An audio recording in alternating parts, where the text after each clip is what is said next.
Hello guys! Welcome back sa ating YouTube channel. So, nagkaroon na tayo ng first order and it is from Chipotle. It is a 1.7 or 1.6 miles. Ang sabi dito ay, let's check kung gaano kalayo. Ang sabi ay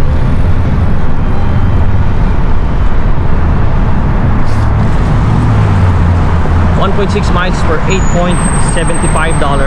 Pick upin na natin kasi nandito na sa harap natin si Chipotle.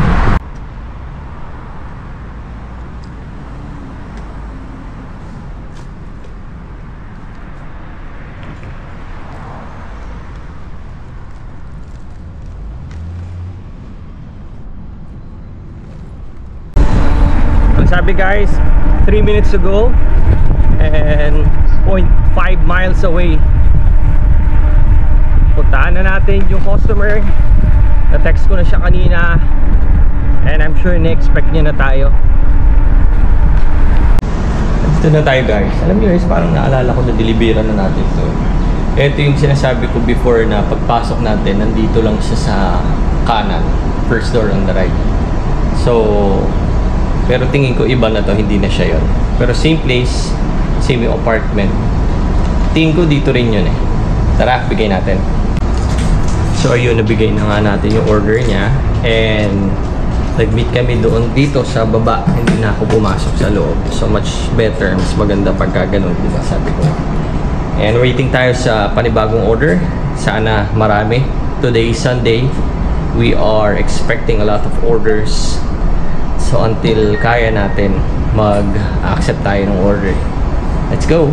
Nakuha tayo yung second order. It's from Panda Express. It's a 0.9 miles, $5. Nandito na tayo sa Panda Express para pick upin. Tara!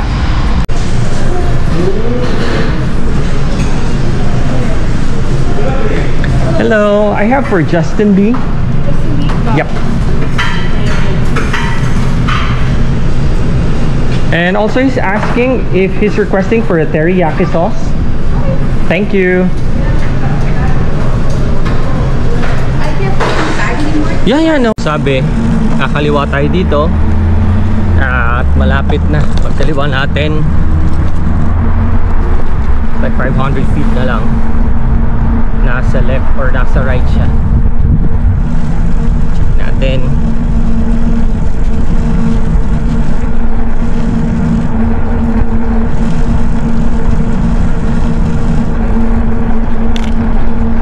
So yun guys, bakit na tayo sa kanyang apartment, sa second floor siya.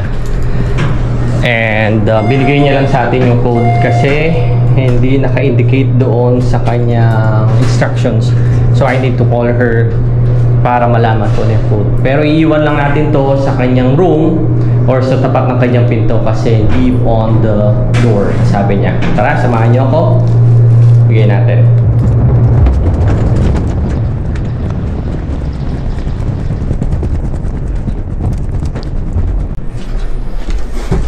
Meron din siya dito additional order pa.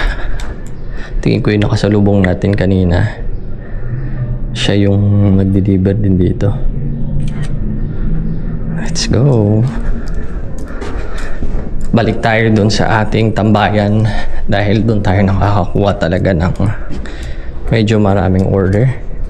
Now i-on na rin natin si Uber Eats, sabay na natin silang, well kanina ko pa naman yung ginagawa pero ngayon ang ginagawa ko kasi po once na may makuha akong order sa isang app, pinupost or tina-turn off ko isa para hindi lang tayo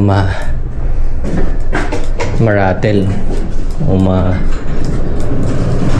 relax lang ba sa pag-deliver. Ayoko kasi nung maraming iniisip pag nag-deliver. Tara, balik tayo. So as of 5:46, nakadalawang order na tayo. Isang $5 at isang $8.75. Guys, nakakuha tayo ng ating third order sa Tender Greens. It's a $7.75 for 0.9 miles. Nandito tayo sa Tender Greens pero close siya ngayon. So ang gagawin natin is pipicturean lang natin siya, i-inform natin sa DoorDash na close. Nako-compensate pa rin naman tayo for certain amount. At isi-send nila yun sa customer na hindi mapaprocess yung order nila kasi nga yung store is closed. So picturean ko lang at inform ko lang din si DoorDash.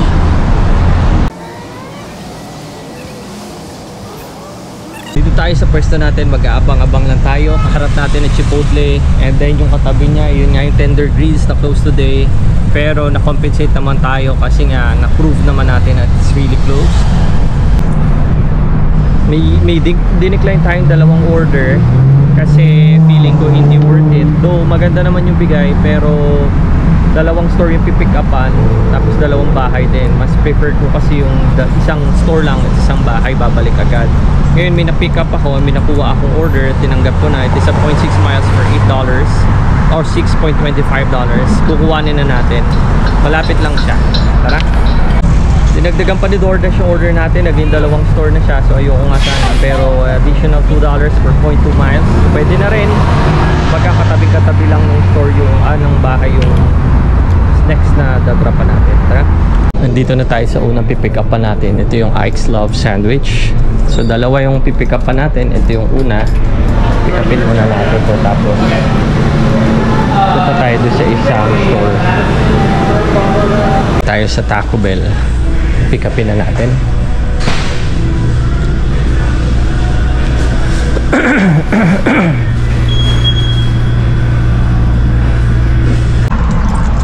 Nakuha na natin parehas ng order. Isa dun sa sandwich place, tsaka dito sa Taco Bell. Ngayon papunta na tayo dun sa mga customer natin. So of course isa-isa lang. I-drop natin yung doon sa unang kinuha na natin. Oh actually uunahin daw natin to si Takila, yung pangalawang kinuha na natin sa Taco Bell. Tara, puntahan na natin. So nandito na tayo doon sa unang dadrapan natin. At check natin kung paano.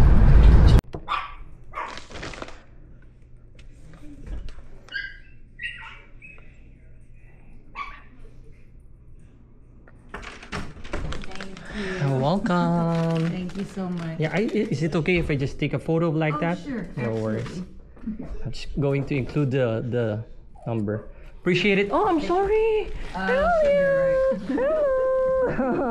Sorry guys. Nabigay na natin sa first customer. Papunta na tayo sa pangalawa. Nandito na tayo sa customer. Yung second drop natin. And ang sabi dito, kakailangan din natin ng pin from the customer. So kailangan i-hand over talaga natin siya. Okay, kakit natin, then hand over, and then we're going to ask for a pin. Siguro safety measures yan ng DoorDash para mas secure talaga. Masabi nila na i-deliver mo. Masabi nila na i-deliver mo talaga yung pagkain. Tara, tamaga. Ito naman, sa third floor siya. At dadali natin to doon sa kanya. Mabilis lang naman to. Second floor na tayo, and then next is third floor. Tara.